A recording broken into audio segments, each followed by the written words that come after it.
আপনাদের একটা মজার জিনিস দেখাই আসেন।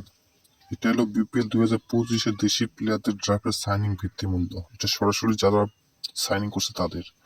প্রথম মেহেদী হাসান মিরাজ, এদের রেটটা দেখেন শুধু 1K, কিন্তু সব লাভ রেট আর care rate. Taskin 1 crore, rate গুলো শুধু দেখেন, এদের রেটটা ঠিক আছে। লিটন দাস কিছুটা লাভ রেট আর কিছুটা হাহা পাইছে, ইদানিং তার ফর্ম এতটাও ভালো না।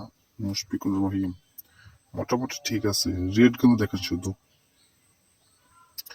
সাকিব আল হাসান এখন দল পায়নি, তবে আশা করি পেয়ে যাবে। শরীফুল ইসলাম 2.1K রেট করছে। আহমদুল্লাহ রিয়াদ 1 crore,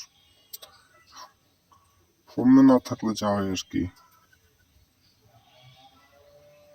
তাফিদ হৃদয় রেট ভালো করছে।